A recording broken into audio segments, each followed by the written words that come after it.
नमस्कार, times of Swaraj में आप सबों का स्वागत है और मैं हूं संतोष सिंह। और टाइम्स ऑफ स्वराज के खास कार्यक्रम बड़ी बहस में आज से हम लगातार 1 जून तक, या यूं कहें कि काउंटिंग तक, 4 जून तक हम लगातार देश के अलग अलग हिस्सों में ऐसे बुद्धिजीवियों से हमारी आपकी मुलाकात होती रहेगी जो इस फील्ड के एक्सपर्ट रहे हैं, खास करके पत्रकार, प्रोफेसर, इलेक्शन पे खास एनालिसिस करने वाले लोग जो हैं, अब तो उनकी भी जरूरत होने लगी है। अब तो कार्यकर्ताओं की जरूरत तो रही नहीं, अब एक्सपर्ट उस तरीके के जो इनके पास डाटा है, ऐसे लोगों से भी हम लगातार आज के बाद जुड़ते रहेंगे। ठीक इसी समय हमारी आपकी मुलाकात रोजाना होगी। हमारी कोशिश होगी कि हम सब लोग एक साथ मिले और वर्तमान जो देश के राजनीतिक हालात हैं, चुनाव की घोषणा हो गई है, क्या हो सकता है, क्या संभावनाएं हैं गठबंधन को लेकर, इंडिया गठबंधन को लेकर, जबकि अब वो इंडिया गठबंधन का वो स्वरूप नहीं रहा जिस स्वरूप की हम चर्चा शुरुआती दौर में करते थे, या फिर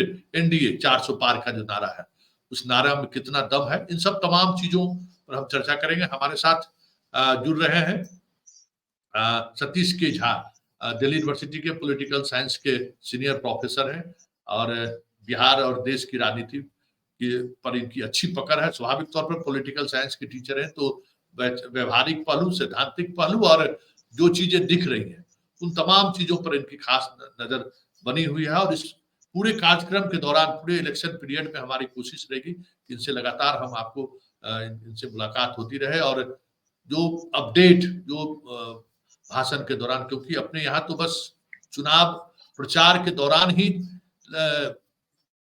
कोई न कोई ऐसा नैरेटिव सेट होता है जिससे वोटिंग प्रभावित होती है। कोई 4.5 साल या 4 साल 11 महीने का कोई लेखा जोखा हमें नहीं लगता है कि जनता 1 महीने के दौरान जो प्रचार अभियान है उसको जज करके दे दे।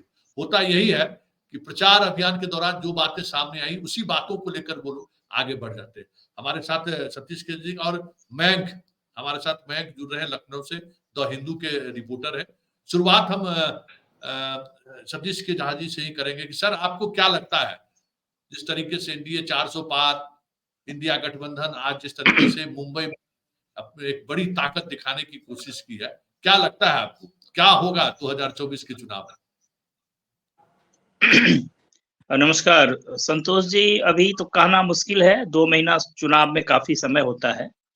क्या नैरेटिव सेट होगा, क्या रुख बदलेगा, लेकिन अभी जो स्थिति बन रही है उसमें हमको लगता है जो यदि 1 on 1 फाइट हुआ बीजेपी का, इसकी संभावना बन रही है कई राज्यों में, तो बड़ा ही रोचक होगा ये चुनाव।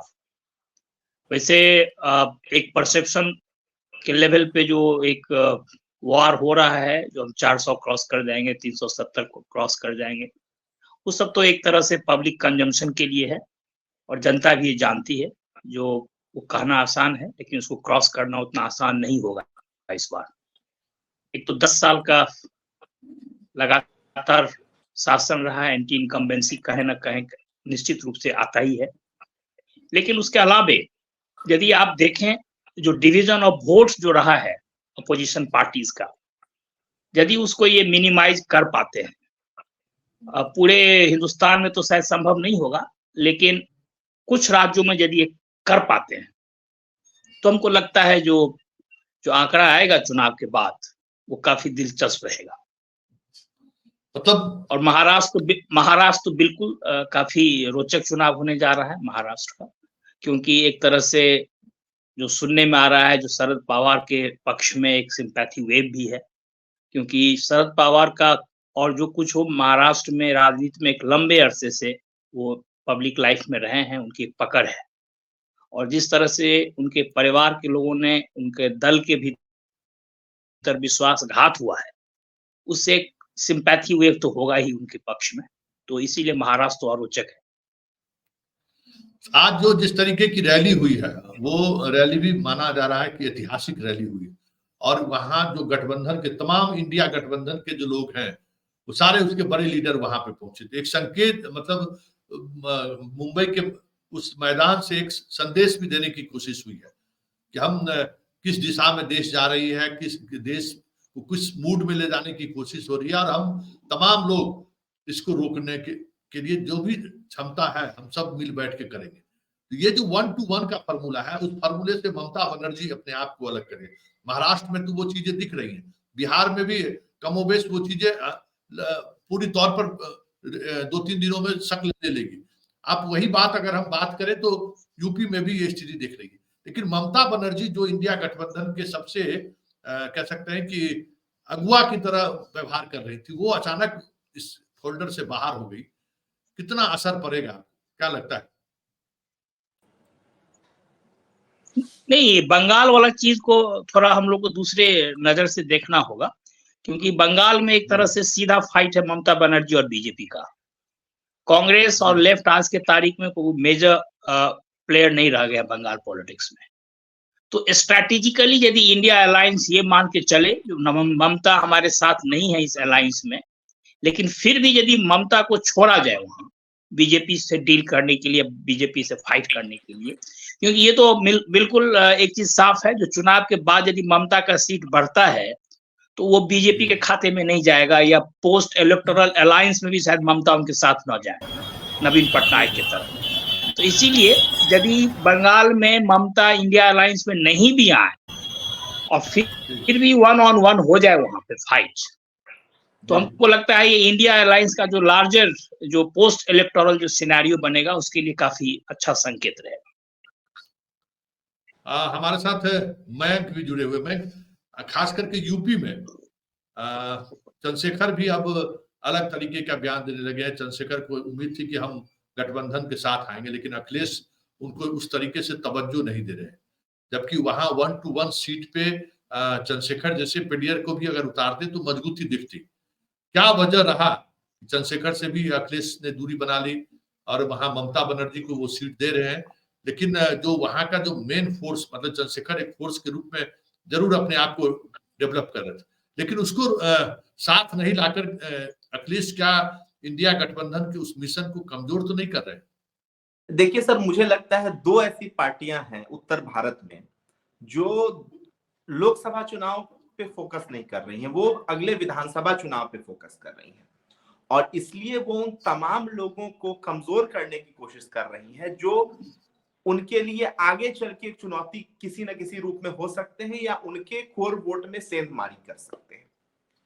चंद्रशेखर आजाद को नगीना जैसी सीट, मैं थोड़ी डेमोग्राफी बता दूं नगीना का, नगीना वो सीट थी 2008 में जो परिसीमन हुआ है उसके बाद बिजनौर जिले की ज्यादातर विधानसभा नगीना लोकसभा में चली गई। बिजनौर गढ़ रहा है दलित पॉलिटिक्स का। आप 1984 का चुनाव याद करिए, जब मीरा कुमार, रामविलास पासवान और मायावती तीनों लड़ गए थे। बाई इलेक्शन हुआ था बिजनौर में 1985-86 के अराउंड, और तीनों उम्मीदवार लड़ गए थे बिजनौर लोकसभा में। तो वो दलित पॉलिटिक्स का एक फलक्रम रहा है उत्तर प्रदेश के हिसाब से। 89 में वहां मायावती जीती लोकसभा का चुनाव, बीएसपी के 3 सांसद आए थे, मायावती भी उनमें से एक थी बिजनौर से। वही सीट है नगीना, डीलिमिटेशन के बाद चेंज होके बनी है। चंद्रशेखर आजाद ने 2 महीने पहले ऐलान कर दिया था कि वो वहां से चुनाव लड़ेंगे, और वो एक दलित अपलिफ्टमेंट की बात कर रहे थे। अखिलेश यादव बार बार कह रहे थे कि आपको हमारे सिंबल पे चुनाव लड़ना होगा, हम आपको आपका इंडिपेंडेंट सिंबल नहीं देंगे। वहीं से बात खराब हुई। मसला है कि जो रीजनल पार्टीज है, 2 पार्टी, समाजवादी पार्टी और राष्ट्रीय जनता दल, ये असेंबली इलेक्शंस को फोकस कर रहे हैं। एक जो लार्जर ऑपोजिशन यूनिटी का जो इमेजिनेशन जो गढ़ा गया पटना की ही सरजमीन पे, जिसको नीतीश कुमार जिसको लीड कर रहे थे, वो आज नहीं है, वो आज उनकी रीजंस जो हो वो नहीं है वहां, लेकिन जो वो लीड कर रहे थे उस ऑपोजिशन अलायंस को अगर ये 2 पार्टियां कमजोर कर रही हैं, क्योंकि अभी जो जरूरत है कि जो चंद्रशेखर बाहर गए हैं, एक ब्रॉडर स्पेक्ट्रम की जरूरत है ऑपोजिशन को, कम से कम उत्तर प्रदेश और बिहार जैसे सूबों के अंदर, क्योंकि यहां बीजेपी का वोट 50% प्लस हो रहा है एनडीए का।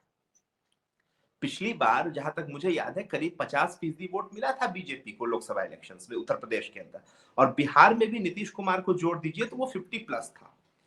उस हालत में जब ब्रॉडर ऑपोजिशन यूनिटी की जरूरत है, जहां हर % वोट कीमत रखता है, वहां मुझे लगता है कि अखिलेश यादव या तेजस्वी यादव, आप पटना में हैं, आपको ज्यादा बेटर पता होगा कि पप्पू यादव को लेकर तेजस्वी का क्या रुख है, कन्हैया कुमार को लेकर तेजस्वी का क्या रुख है, लेकिन ये जो लोग हैं ये बेसिकली अपने पोटेंशियल चैलेंजर को खत्म कर देना चाहते हैं। इनको ये लगता है कि आज अगर चंद्रशेखर आजाद को 1 लोकसभा सीट दे दिए तो असेंबली में तो वो 15 विधानसभा की सीटें मांगेगा अगर मेंबर ऑफ पार्लियामेंट बन जाएगा तो ये जो पॉलिटिक्स है उसी तरीके से बिहार में भी पप्पू यादव पूर्णिया में लड़ने वाले कैंडिडेट है, उनका असर मधेपुरा में भी है, कटिहार में भी है और सुपौल वगैरह में भी है। 3 बार इंडिपेंडेंट जो लोकसभा का एमपी रहा आदमी, तो उसका तो वजन है, उसके साथ क्या बिहेव है वो आप मेरे से ज्यादा जानते हैं। कन्हैया कुमार का आप अग्री करे ना करे, उसके पास एक करिश्मा तो है एंटी मोदी रेटोरिक के दम पे।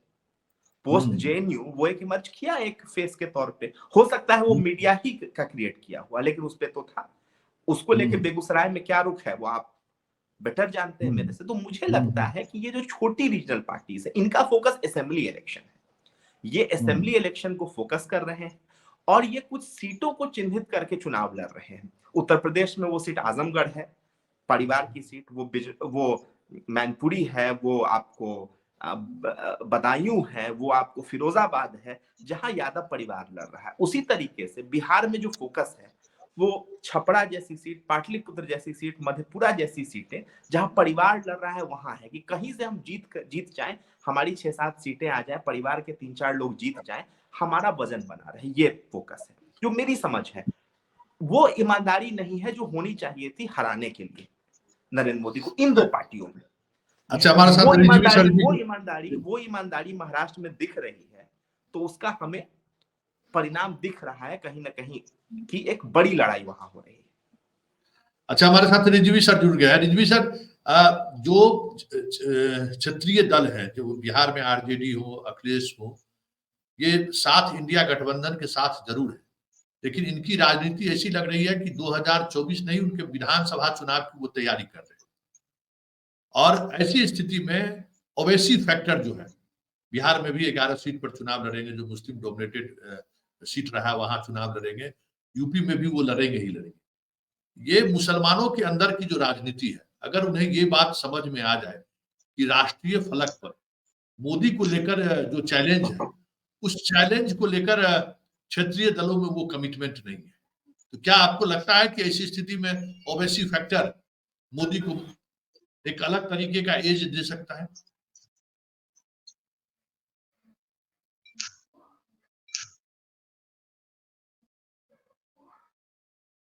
आप म्यूट हैं, आप म्यूट हैं, आप म्यूट हैं जी। आवाज आई? हाँ जी। जी, मैंने अभी एक स्टोरी भी करी थी और वो पब्लिश भी हुई थी, ओवैसी फैक्टर को ही लेके वो भी थी। देखिए, एक चीज़ मैं बताऊं कि ये चीज़ बहुत अच्छी तरीके से मुसलमानों की समझ में आ गया है कि ये रीजनल पार्टीज जो हैं ये इस काबिल या इनका स्ट्रक्चर इस काबिल नहीं है या इनमें इतनी स्पाइन नहीं है कि ये मोदी को चैलेंज कर पाए। और इसकी एक यही वजह है कि इन पार्टीज का झुकाव जो है मुसलमानों का झुकाव जो है एक बार दोबारा जो है वो मुसलमानों की वो कांग्रेस की तरफ हो रहा है। और मैं आपको बता दूं कि अगर ये झुकाव ना होता और कुछ म्युनिसिपल कॉरपोरेशन के चुनाव के कुछ नतीजों ने इंडिकेट ना किया होता तो शायद अखिलेश यादव अलायंस ना करते, वो पूरी 80 की 80 सीटों पे खुद ही लड़ने की प्लानिंग कर रहे थे। और शुरू में जो उनके बयानात जिस तरीके के आ रहे थे और जिस तरीके के उनका मतलब दिखाई दे रहा था एटीट्यूड, उससे ये रिफ्लेक्ट भी हो रहा था कि अखिलेश यादव जो है वो चाह रहे हैं कि वो चुनाव अकेले लड़े, कांग्रेस के साथ वो लड़ना नहीं चाह रहे थे। लेकिन ये मुस्लिम वोटों का दबाव था कि उन्हें कांग्रेस के साथ आना पड़ा। हालांकि समाजवादी पार्टी एक एस्टैब्लिश और स्ट्रक्चर और कैडर बेस स्ट्रॉन्ग पार्टी है यूपी में, उसके बावजूद भी लोगों को वीक कांग्रेस के ऊपर ज्यादा भरोसा था अखिलेश के मुकाबले। जब अखिलेश के मुकाबले ज्यादा भरोसा था तो ओवैसी पे कैसे भरोसा करेगा मुसलमान यूपी के अंदर। और दूसरी बात यह है कि देखिए, ये चीज़ मुसलमान बहुत अच्छी तरीके से समझ रहा है कि जो मौजूदा हालात हैं या जो 2014 के बाद उसने अपने साथ सलूक देखा है इंडिया के अंदर या यूपी के अंदर 2017 के बाद जिस तरीके से बुलडोज़र देखा है, जिस तरीके का जो कुछ भी देखा है, उसके बाद उसको ये मालूम कहीं ना कहीं इस बात का अंदाज़ा है कि उसको क्या करना है और क्या नहीं करना है, और क्या वो इस मतलब पोजीशन में नहीं है कि इस वक्त कोई एक्सपेरिमेंट कर सके, नया कोई प्रयोग नहीं करने की, किसी नया प्रयोग करने की पोजीशन में मुसलमान नहीं है। हाँ, ये कोई ऑर्डिनरी इलेक्शन हो रहा होता, मतलब नॉर्मल सा इलेक्शन होता, तो 1, 2, 4 सीटों के ऊपर हम ये सोच सकते थे कि ओवैसी की तरफ वोट चले जाए। लेकिन इस वक्त चूंकि बहुत ही क्रूशियल इलेक्शन है, जैसा लोग कह रहे हैं संविधान को बचाने का चुनाव है, बहुत सारी चीज़ें दांव पे मुसलमानों की भी लगी हुई हैं, सीए भी आ चुका है, तमाम चीज़ें हो चुकी हैं, और लोगों के दिमाग में एक धारणा बनाने की कोशिश भी की जा रही है हिंदू राइट को लेकर। ऐसे में मुसलमान, मुझे नहीं लगता कि किसी तरीके का कोई एक्सपेरिमेंट करेगा कि वो ये ट्राई कर ले कि ओवैसी के ऊपर चलो एक एक्सपेरिमेंट करके देख ले, जबकि वो ये जानता है कि ओवैसी यूपी में इस लेवल पे नहीं है कि ओवैसी जो है वो चुनाव जीत सके। जहाँ तक मुझे याद है, मैं कि 0.49% वोट आया था 2022 में इनका, ओवैसी का, इतने सारे कैंडिडेट लड़ाने के बावजूद, क्योंकि लोगों को 2020 से और 21 के 20 में जो और 19 में, जो 19 के आखिर में और 20 के शुरू में जो एंटी-सीए प्रोटेस्ट हुआ और उसमें जो पुलिस क्रैकडाउन हुआ, उसके बाद मुसलमानों को इस चीज़ का अंदाज़ा हो चुका था कि उनको किस तरीके से वोट देना है। वैसी की तकरीरें उनको बिल्कुल अच्छी लगती हैं, ये बात बिल्कुल सही है, वैसी को फॉलो करते हैं, वैसी की ट्वीट्स को लाइक करेंगे, वैसी को फॉलो करेंगे, वैसी को इंडोर्स भी करते हैं। मैंने लोगों को बात की, वैसी की बातों से सहमत है, लेकिन वैसी को वोट देने को राजी नहीं है, क्योंकि वो भी ये जानते हैं कि वैसी को उनके अलावा कोई वोट नहीं देगा, समाज का कोई दूसरा वर्ग नहीं देगा। जब कोई दूसरा वर्ग नहीं देगा तो मुसलमान अकेले जिताने की पोजीशन में नहीं है, एक भी सीट 80 में से, तो मुसलमान अपना वोट हरगिज बर्बाद नहीं करेगा। तो वैसी फैक्टर तो कुछ नहीं है। अच्छा, एक और सवाल है कि ये बात ममता बनर्जी क्यों नहीं स्वीकार कर रही है? जो अगर ममता बनर्जी के पास अगर कांग्रेस मजबूती, विधानसभा में तो वो थोड़ा चुप हो गई कांग्रेस, लेकिन अगर लोकसभा में अगर एग्रेसिवली अगर कांग्रेस प्रचार मैदान में उतरती है तो फिर क्या होगा बंगाल? देखिए, अभी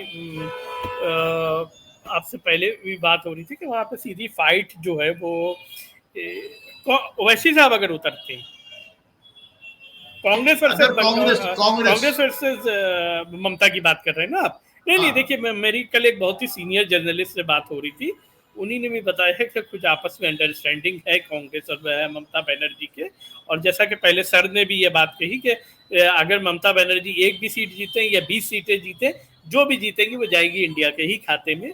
तो झा सर ने अभी इस बात को कहा भी था, तो मुझे भी यही है कि मुझे भी कल एक सीनियर जर्नलिस्ट ने ये बोला कि ये एक आपसी म्यूचुअल अंडरस्टैंडिंग है कि अगर कांग्रेस वहाँ पे बहुत उससे लड़ जाएगी तो फिर नुकसान इंडिया गठबंधन का ही होगा और बीजेपी को फायदा होगा, तो बीजेपी को फायदा ना हो, इसलिए ये एक आपस में अंडरस्टैंडिंग है।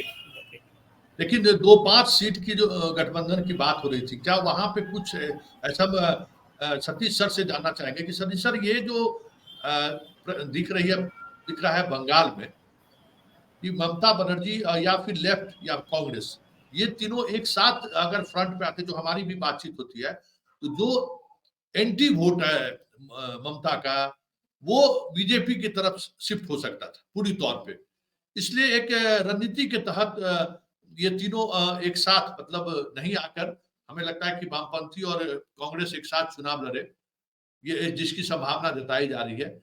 क्या ये भी फैक्टर है क्या कि वहां जो एंटी इनकम्बेंसी है या ममता के खिलाफ वोट है, वो वोट तीनों अलग अलग लड़ने के बाद वो बीजेपी की तरफ शिफ्ट नहीं होगा, जो 2019 के लोकसभा चुनाव में ये चीजें देखने को मिली थी? ये ऐसा है संतोष जी, ये कुछ लोकल जो कंट्राडिक्शंस हैं पॉलिटिकल पार्टीज के, उनको भी ध्यान में रखना होगा इस तरह के यदि अलायंस आप बनाते हैं तो, क्योंकि हो सकता है बहुत सारे ऐसे वोटर्स हों जो ममता के बाद शायद कांग्रेस और लेफ्ट उनके चॉइस में नहीं रहता होगा और वो सीधे बीजेपी को जाएगा। तो हो सकता है यदि ये अलायंस बन भी जाए तो कॉन्स्टिट्यूएंसी वाइज वोट शिफ्ट करता बीजेपी की तरफ, ये ममता जानती है और शायद कांग्रेस भी, हमको लगता है कांग्रेस के समझ में ये चीज है। इसीलिए यदि अलायंस नहीं बना है बंगाल में, तो हमको नहीं लगता है ये इंडिया अलायंस के लिए बहुत कोई खतरा का घंटी बज रहा है। और नंबर 2, एक चीज हमको अभी याद आ रहा है, जो अरुण शौरी, जो कि एक जमाने में बीजेपी के बहुत बड़े आइडियोलॉग थे, लेकिन अभी रूठे हुए हैं मोदी जी से, तो अभी 19 के इलेक्शन के बाद उनका एक स्टेटमेंट आया था, यदि ऑल इंडिया लेवल पे ये अपोजिशन पार्टीज कोई जनता पार्टी के तर्ज पे अलायंस कर ले, अंडरस्टैंडिंग कर ले, तो मोदी जी हो सकता है चुनाव में विक्टिम कार्ड प्ले करें। इसीलिए ऑल इंडिया अलायंस के बदले यदि लोकल लेवल पे यदि कुछ अरेंजमेंट हो, वो ज्यादा इफेक्टिव होगा अभी के सिचुएशन। तो हमको लगता है जिस तरह से ये लोग चल रहे हैं, लोकल लेवल पे, स्टेट लेवल पे, रीजनल लेवल पे जो अंडरस्टैंडिंग बन रहा है कि कहीं हो सकता है अलायंस का पार्टनर नहीं भी हो, वहाँ क्या वोटिंग पैटर्न है, क्या फैक्टर्स है, उसको ध्यान में रख के, तो हमको लगता है ये ज्यादा इफेक्टिव होगा मोदी और एनडीए का जो अलायंस है उसको काउंटर करने के लिए। उसमें बंगाल भी है, जैसे पंजाब में, और साउथ के भी कुछ स्टेट्स होंगे। जैसे पंजाब में आप और कांग्रेस पूरे सभी जगह पर समझौता उन्होंने कर दिया, लेकिन पंजाब में कहा कि नहीं, हम दोनों आदमी लड़ेंगे अलग अलग, कुछ वही रणनीति वहां भी है, वहां भी बंगाल वाला भी सिचुएशन पंजाब में भी है। यदि हो सकता है यदि ये दोनों एक साथ लड़ते, तो हो सकता है जो कुछ वोट्स ऐसा था जो कि आम आदमी को देगा लेकिन कांग्रेस को नहीं देगा, और बीजेपी में शिफ्ट होता, या कांग्रेस का वोट्स आम आदमी को नहीं जाके बीजेपी में शिफ्ट होता। तो कम से कम यदि आप दोनों वो वोट को नहीं पकड़ पा रहे हैं, तो कम से कम बीजेपी को जाने से रोकने का जो ये स्ट्रैटेजी है, ये हमको लगता है ज्यादा सही स्ट्रैटेजी है। क्या एक कार्यक्रम को एक अलग दिशा में ले जाने चाह रहे हैं, मतलब वक्त काफी, हम लोग लगभग 20 मिनट से बात कर रहे हैं। एक आखिरी सवाल सतीश सर आपसे, कि जो 1 to 1 लड़ने की बात हो रही है, जो आपने भी कहा कि 1 to 1 अगर लड़ाई होती है तो फिर बड़ा दिलचस्प चुनाव होगा। 400 पार की जो बात हो रही है, फिर राम जन्मभूमि के बाद उनकी प्राण प्रतिष्ठा हुआ, एक अलग तरीके से चीजों को जोड़ने की कोशिश हुई, राष्ट्रीय फलक पर भी, फिर सीएए लाए, फिर अलायंस भी उसी तरीके से कर रहे हैं।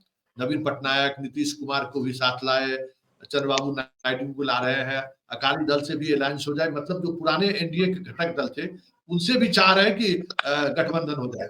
बिहार में भी अगर हम वोटिंग की बात करें, सम्राट चौधरी उनके प्रदेश अध्यक्ष कुशवाहा है, उपेंद्र कुशवाहा भी हमारे साथ रहे, मांझी भी रहे, पारस भी रहे, चिराग भी रहे। ये सारी स्थिति, और उसके बाद ईडी और सीबीआई का जो अपना ऑपरेशन एक तरीका है वो भी चल रहा है। क्या आपको लगता है कि नरेंद्र मोदी कहीं न कहीं कॉन्फिडेंस लूज कर रहे हैं? कॉन्फिडेंस तो दिखता है थोड़ा सा, जो उतना कॉन्फिडेंट भले ही बोले 400 पार, 370 पार, लेकिन कॉन्फिडेंस तो उतना नहीं दिख रहा है। और इसीलिए बहुत सारे पॉलिटिकल पार्टीज को जोड़ रहे हैं, ऐसे पार्टी जिनका कोई जनाधार नहीं दिखता है। लेकिन हमको लगता है परसेप्शन के लेवल पे जो है वो स्टेज करना चाह रहे हैं अपोजिशन को, जो इतने सारे पार्टी मेरे साथ आ गए हैं। अब एक चीज और है, जो ये जो अलायंस होता है उसमें वोट ट्रांसफर का जो कैपेबिलिटी है, हमको लगता है धीरे धीरे बहुत सारे पॉलिटिकल पार्टीज अब उस स्थिति में नहीं है, जो अपने वोटर्स जो उनके हैं, जो उनके लिए वोट करेंगे, उनको यदि वो व्हिप जारी कर दें, जो हम नहीं इस कॉन्स्टिट्यूएंसी में इसको डाल दो, और सारे वोटर्स आंख मूंद के, जैसे कि कांसीराम कभी क्या करते थे, या मायावती भी की यूपी में, उस समय तक मुलायम सिंह और लालू भी किए। उस स्थिति में आज के तारीख में हमको नहीं लगता है बहुत सारे पॉलिटिकल पार्टीज हैं बिहार यूपी में जो अपने उनके जो वोटर हैं उनको ही वोट करेंगे, और जिसको बोल दे उसी को वोट कर दे जिस कॉन्स्टिट्यूएंसी में। एक तो वो चीज है। दूसरा, ये छोटा छोटा जो पार्टीज हम सुन रहे हैं, अभी तक तो इनका कुछ डेमोक्रेटिकली टेस्ट नहीं हुआ है इनका स्ट्रेंथ, जैसे वो चिराग हैं या मांझी हैं या बाकी हैं, जो इनके पास वास्तव में इनका अपना भी कॉन्स्टिट्यूएंसी है कि नहीं है। भले ही रामविलास पासवान के लीडर कहलाते थे, उनका जो भी 6%, 7%, 8% जो भी वोट है, वो सब चिराग के कहने पे जहां होगा वहां जाएगा या नहीं जाएगा, या मांझी के कहने पे मुसहर कम्युनिटी जाएगा। ये आज तक हमको नहीं लगता अभी तक 2-3 इलेक्शन में टेस्ट हो पाया है। ये बीजेपी भी भली भांति जान रहा है। तो इसीलिए हमको नहीं लगता है जो इन छोटे छोटे पार्टीज या उपेंद्र कुशवाहा के आने से बीजेपी इतना कॉन्फिडेंट हो जाए, जो नीतीश का तो वैसे ही ग्राफ नीचे जा रहा है, बीजेपी को पता है, तो उस स्थिति में ये एनडीए अलायंस का नंबर बढ़ जाएगा और इसीलिए बिहार को स्वीप कर देगा और 39 था तो 39 हो जाए या 40 हो जाए, वैसी संभावना दिख नहीं रही है बीजेपी को, और इसीलिए घबराहट भी होगा, स्वाभाविक है और दिखता भी है। वैसे लोग कहते हैं जो मोदी के जो इलेक्टोरल जो उनका ये है जो भाषण और रैली और टूर, उससे बहुत निष्कर्ष नहीं निकाली, वो हारने के सिचुएशन में और जीतने के सिचुएशन में, दोनों ही तरह के सिचुएशन एक ही तरह से इलेक्शनरिंग करते हैं। तो उनके लिए नहीं है जो हम हार रहे हैं तो मैदान में नहीं जाएंगे, ये फैक्ट है। जैसे दिल्ली के इलेक्शन में लग रहा था हम हार रहे हैं फिर भी लगे रहे, तो वो उससे बहुत कुछ इन्फ्लुएंस नहीं निकाला जा सकता है। लेकिन अभी का जो माहौल बन रहा है उसमें हमको लगता है जो धीरे धीरे, और जहां तक राम जन्मभूमि का आप चर्चा किए, इनफैक्ट 22 जनवरी को हम ट्रैवल कर रहे थे बिहार में, और उस दिन का जो माहौल देखे, गांव गांव छोटे छोटे जगह, वो माहौल शायद बाद में हमको नहीं देखने को मिला। तो कहने का मतलब वो था, उस समय का माहौल था, लेकिन उस बेसिस पे लोग अभी भी वोट करने के लिए आएंगे और वही उनके दिमाग में रहेगा जो वोट डालते रहेंगे, ये कहना थोड़ा सा मुश्किल है। मैं, क्या आपको लगता है कि मोदी नर्वस 90 के शिकार हुए हैं, जिस तरीके से चीजें दिख रही हैं?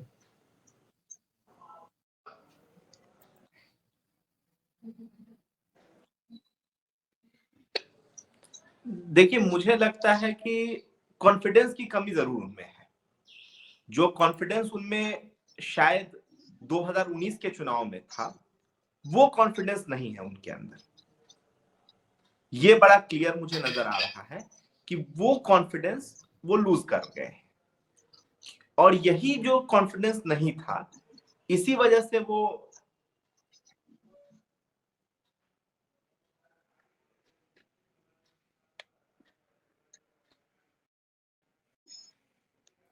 बैंक बताइए बताइए, आवाज आपकी आ रही है?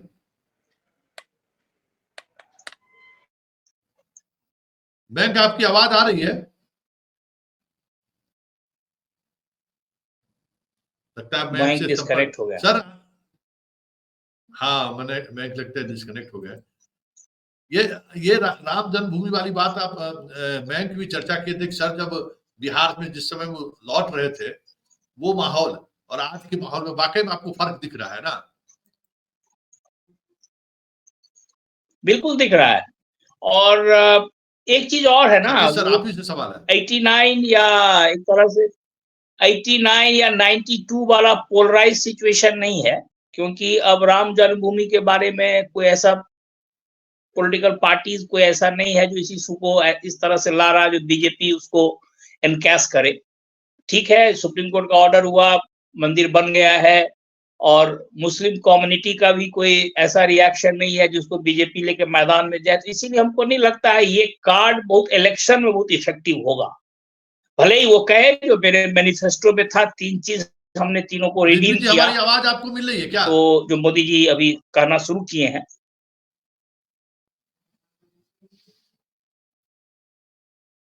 रिजवी जी, हमारी आवाज आपको मिल रही है क्या? आप म्यूट हैं?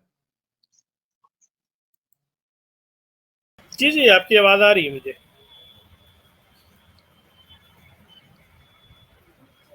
हेलो। ये ओपिनियन था, अलग अलग तरीके से अपनी बात को वो लोग रख रहे थे, जो चीजें सामने आई हैं। सर आवाज, हाँ सतीश सर, आप बीच में ही आप डिस्कनेक्ट हो गए थे जी, बताया जाए। हाँ, हम ये कह रहे थे जो राम जन्म 92 वाला सिचुएशन नहीं दिख रहा है।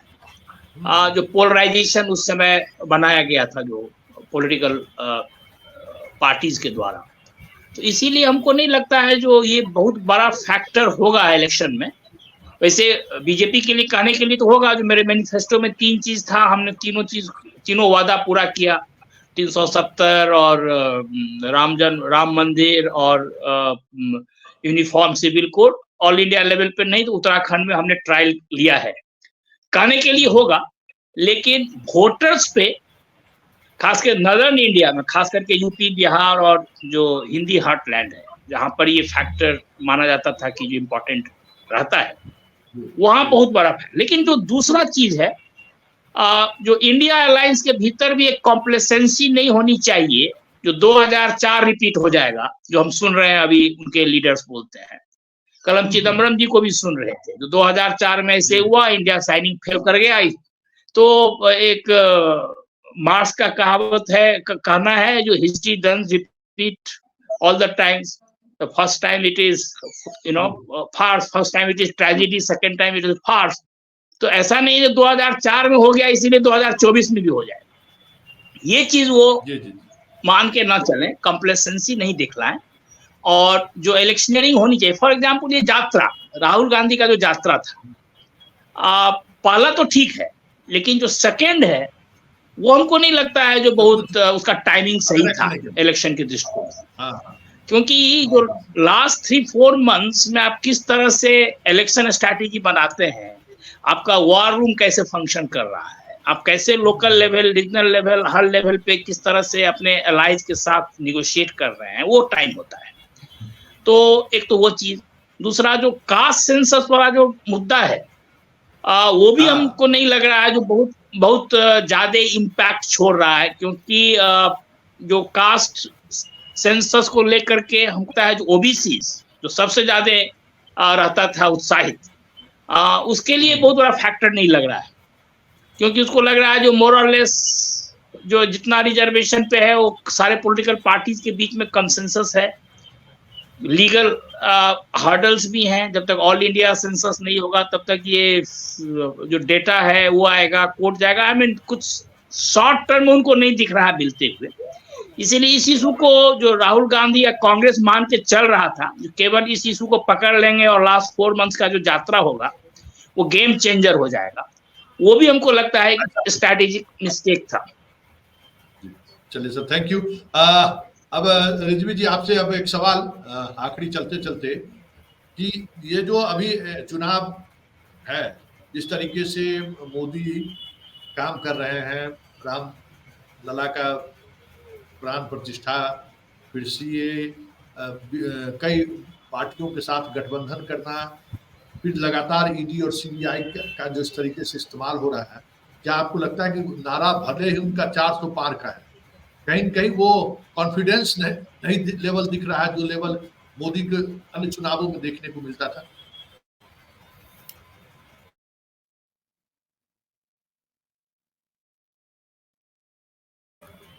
हेलो, आवाज आ रही? जी जी, हाँ आ रही है। जी, मैं ये कह रहा था कि बिल्कुल आपकी बात से मैं पूरी 100% सहमत हूँ।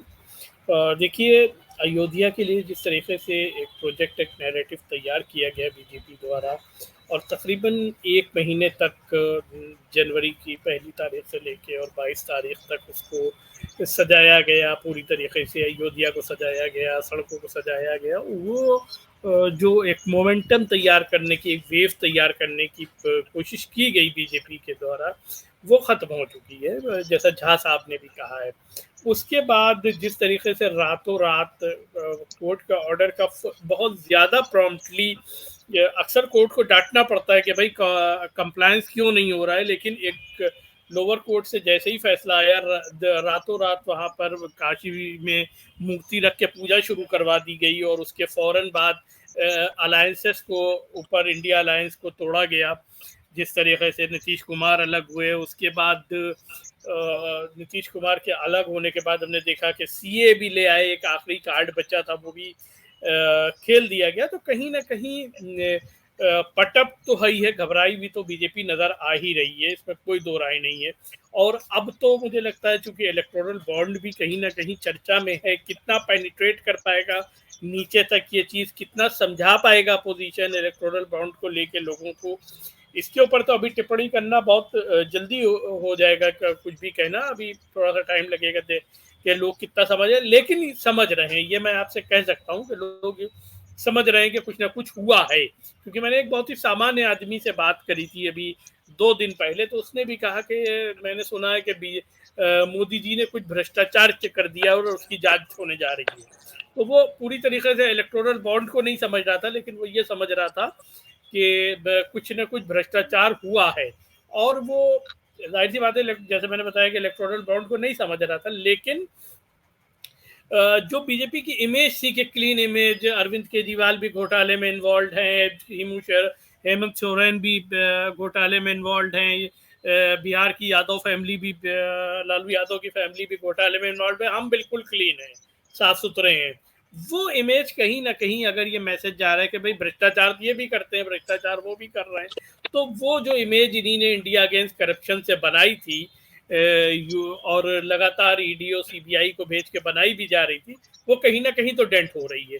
दूसरी चीज एक ये भी है जो आपने बात कही, वो उसमें ये भी है कि जो यूथ्स के अंदर एंगर है, वो एंगर भी काफी इम्पोर्टेंट है, क्योंकि लगातार यूपी के अंदर पर्चों का लीक होना, और ये मतलब जिस तरीके की सरकार है उत्तर प्रदेश में, उस तरीके की उम्मीद थोड़ी कर सकते थे कि रातों रात 1.5-2 दिन का प्रोटेस्ट होगा, कांस्टेबल का पूरा पेपर कैंसिल करके फिर से कराने का आदेश हो जाएगा।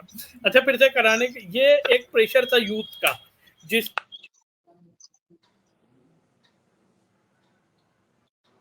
चलिए अब भी जो थे सभी वो लोगों सभी जी जी जी ARO के भी पेपर दोबारा, चलिए लिंक का मैं कहीं ना 1 कहीं, मिनट में बताइए जी। और उसके साथ देख ही रहे हैं कि किसान आंदोलन लगातार कर रहा है, उसका असर हरियाणा पे भी है। तो कहीं ना कहीं बीजेपी को परेशानी तो है, उतनी कंफर्टेबल पोजीशन में नहीं है जितनी कंफर्टेबल पोजीशन में वो 2019 में थी। मैं 1 मिनट जी, मैं सर बस ये कहूंगा कि 1971 में पाकिस्तान को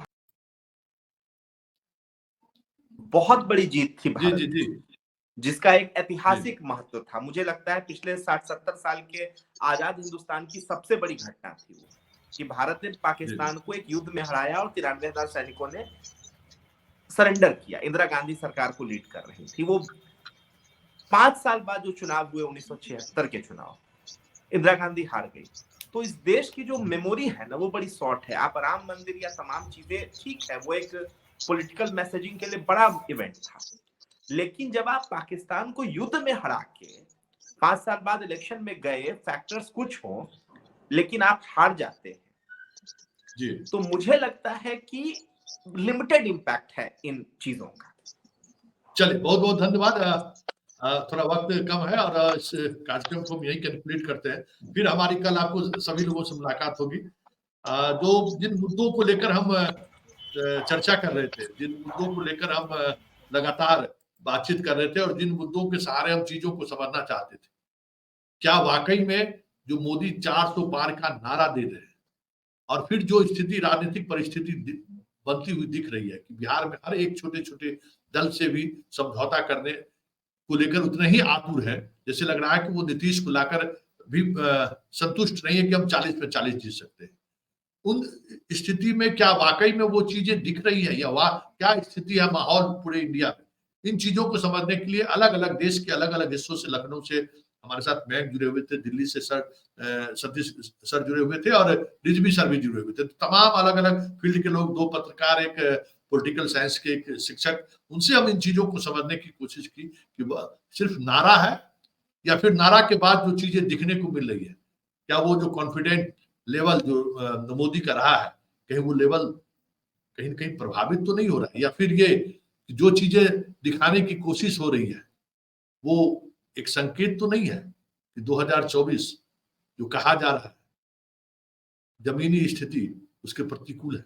चलिए इसे खास कार्यक्रम बड़ी बहस को यहीं समाप्त करते हैं। फिर किसी नए मुद्दों के साथ हमारी आपकी मुलाकात होगी। फिलहाल हमें इजाजत दीजिए। नमस्कार।